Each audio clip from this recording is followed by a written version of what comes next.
चलिए आज के क्वेश्चन देखते हैं SF 570 के। तो पहला क्वेश्चन है ऑब्जेक्टिव्स ऑफ गोइंग कंसर्न पे। देखिए मई 19 आरटीपी, नवंबर 19 आरटीपी में आया हुआ है। On the base of which assumptions the financial statements of a company are prepared. Also explain describe the objectives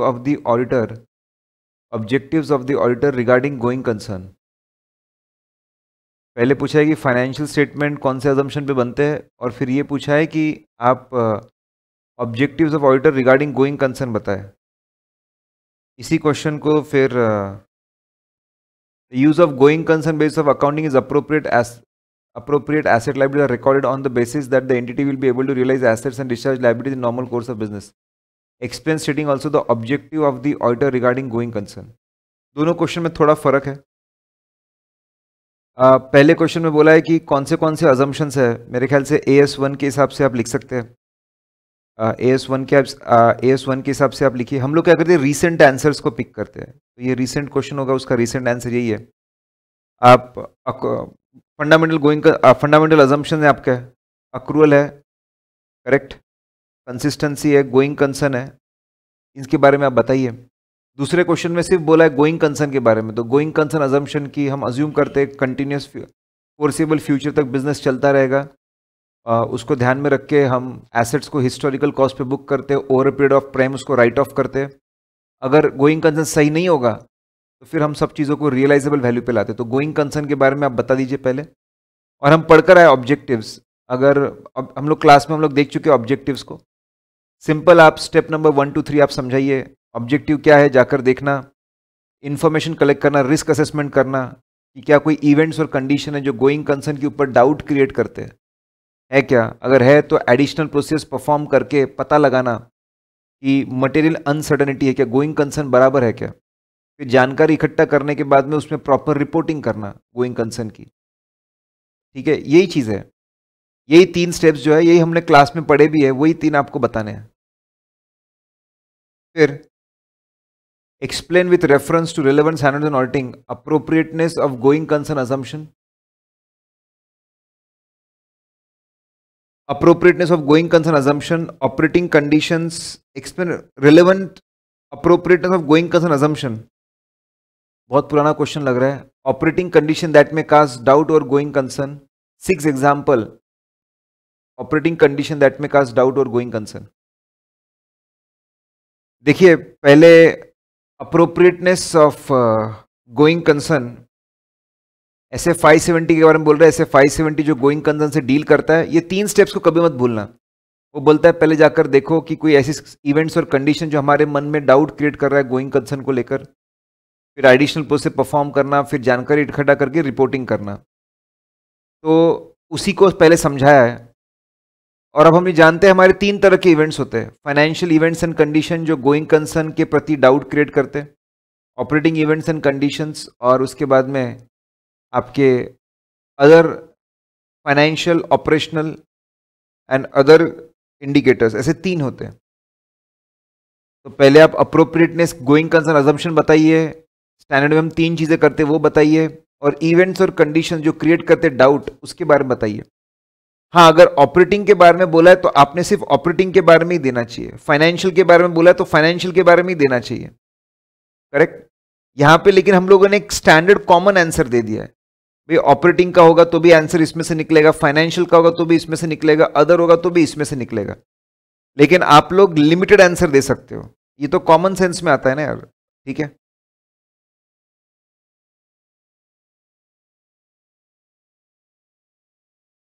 फिर ये देखिए 570.05 क्या सवाल बोलता है ये। ANS associate has been appointed as auditor of MNO Limited. The company has been suffering losses due to emergency of highly successful competitor. बहुत बड़ा कोई कॉम्पिटिटर आ चुका है, तकलीफ में, thereby leading to negative net worth. Competition बहुत तेज हो गई, ऑपरेशनल मैटर्स है, नेटवर्क नेगेटिव हो गया, फाइनेंशियल मैटर्स है, सेल्स हेड और की मैनेजमेंट छोड़ के जा रहा है, वो भी प्रॉब्लम है, लोग भी छोड़कर जा रहे हैं। When CA Amar, the engagement partner, discussed the scenario with management of the company, he did not get satisfactory reply from the management.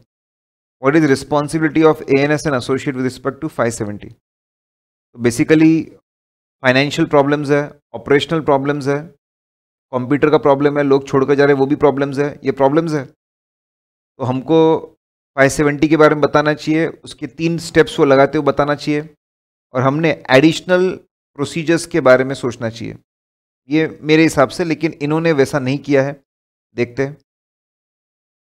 तो इंस्टीट्यूट के आंसर्स की इंटरप्रिटेशन कभी कभी तूफान हो सकते हैं। और एक क्वेश्चन है, TT limited has suffered recurring losses due to steep fall in production and negative net worth, operational problem, financial problem, management का रिप्लाई बराबर नहीं है, and there is no sound action plan. कोई उसका रिप्लाई बराबर नहीं, कोई प्लान नजर नहीं आ रहा। As per 570, one of the objective of the audit regarding going is to obtain sufficient appropriate evidence regarding the same as to conclude appropriateness of management as use of going concern. Ultimate objective ये पता करना कि going concern assumption बराबर है कि नहीं। Ultimate objective ये है। इसके लिए हम 3 चीजें करते हैं, जाकर देखते हैं कि मन में डाउट क्रिएट करने वाली चीजें हैं क्या, एडिशनल प्रोसेस परफॉर्म करते हैं और रिपोर्टिंग करते हैं। वो चीज आप हमेशा लिख सकते हैं। 517 क्वेश्चन आया तो हमेशा ये 3 चीजें आप लिख ही दो। फिर यहाँ पे लिस्ट है इवेंट, वही उसके बारे में इवेंट्स और कंडीशंस, यहां पे केस का डिस्कशन किया है।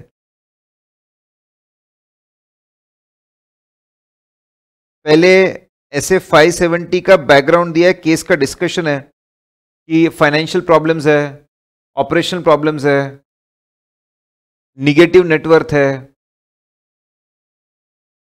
ठीक है। और इन्होंने डायरेक्टली कंक्लूजन ये दिया है, कि भाई सामने वाला कोई रिप्लाई नहीं कर रहा, इनके पास कोई जवाब नहीं है, मतलब बहुत मुश्किल है इनका 1 साल तक कंटिन्यू करना। मतलब going concern is invalid, going concern invalid है सीधा, और जो बिल्कुल सही है, गोइंग कंसर्न इज इनवैलिड। अगर गोइंग कंसर्न इनवैलिड है तो मैनेजमेंट को बोलो चीजों को रियलाइजेबल वैल्यू पर लेकर आएंगे, एसेट्स को रियलाइजेबल वैल्यू पर लेकर आओ, लायबिलिटीज को पेएबल वैल्यू पर लेकर आओ। अगर नहीं लेकर आए तो हमको सीधा एडवर्स रिपोर्ट देना पड़ेगा, impact on the audit report सीधा एडवर्स देना पड़ेगा। तो ये जो हेडिंग है, ठीक है, ये हेडिंग बराबर नहीं है, हेडिंग इज नॉट अप्रोप्रिएट। यहां पे हेडिंग होनी चाहिए going concern assumption invalid.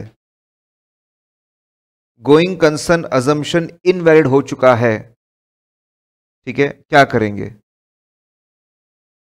Report पे इंपैक्ट आ गया तो ठीक कर लो, या तो एडवर्स रिपोर्ट देनी पड़ेगी।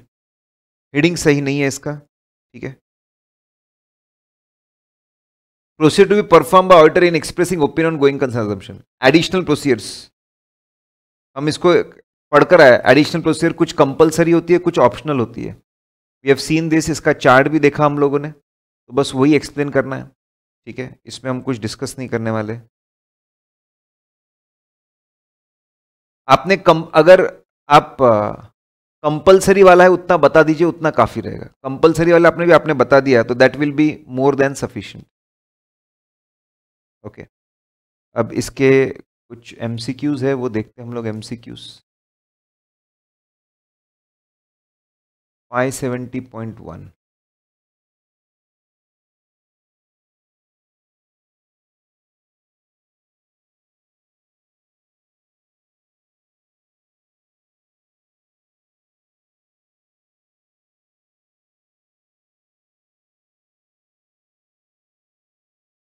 लिस्टेड कंपनी है, auditing complete set of consolidated financial statement, is unable to obtain sufficient appropriate evidence regarding investment in foreign associates.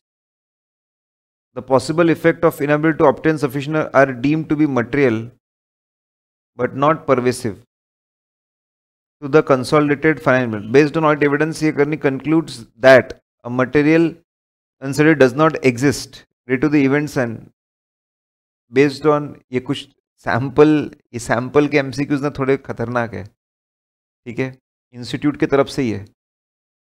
अभी ये शुरुआत में बात ऐसे बोल रहे हैं कि एक फॉरेन एसोसिएट है, उसकी जानकारी नहीं मिल रही और प्रॉब्लम मटेरियल है, नॉट परवेसिव। मतलब उससे समझ में आता है कि हम लोगों ने क्वालिफाइड ओपिनियन देना चाहिए, बड़ा प्रॉब्लम है लेकिन फैला नहीं अक्रॉस।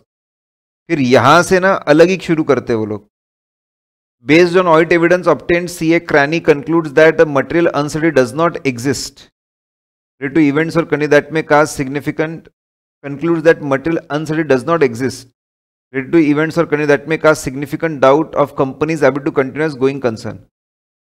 अब ठीक है, 2 पॉइंट बोल रहे हैं, एक जानकारी नहीं मिल रही उसकी बात बोल रहे हैं, और दूसरा बोल रहे हैं कि गोइंग कंसर्न के ऊपर कोई चिंता की बात नहीं है, मटेरियल अनसर्टेनिटी नहीं है. State what type of opinion. Qualified opinion देना पड़ेगा.